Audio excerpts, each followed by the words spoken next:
കൊരിന്ത്യർക്ക് എഴുതിയ 1-ാം ലേഖനം 3-ാം അധ്യായം 14-ാമത്തെ തിരുവചനം. ഒരുത്തൻ പണിത പ്രവൃത്തി നിലനിൽക്കുമെങ്കിൽ അവന് പ്രതിഫലം കിട്ടും.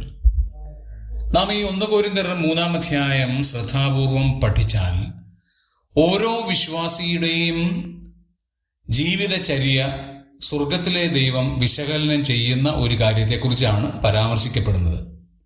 അങ്ങനെ ആകുമ്പോൾ ഓരോ വിശ്വാസിയും ചെയ്യുന്ന പ്രവൃത്തികളെക്കുറിച്ചുള്ള ചില പദപ്രയോഗങ്ങൾ നമുക്ക് ഈ അധ്യായത്തിൽ ശ്രദ്ധിക്കാവുന്നതാണ്.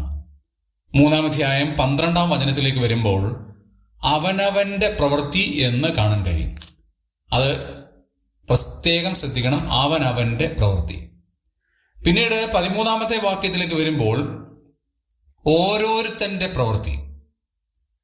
3-ാമത് 14-ാം വചനത്തിൽ ഒരുത്തൻ പണിത പ്രവൃത്തി. 4-ാമത് 15-ാം വാക്യത്തിലേക്ക് വരുമ്പോൾ ഒരുത്തന്റെ പ്രവൃത്തി വെന്തുപോയെങ്കിൽ. അങ്ങനെയാണെങ്കിൽ ഓരോ പ്രവൃത്തികളും വ്യത്യസ്തമായ പദങ്ങളിലൂടെ ആശയവിനിമയം ചെയ്തിരിക്കുന്നത് കൊണ്ട് നാം ചെയ്യുന്ന ഓരോ പ്രവൃത്തികളും ദൈവം വിശകലനം ചെയ്യും എന്ന് വ്യക്തമാണ്.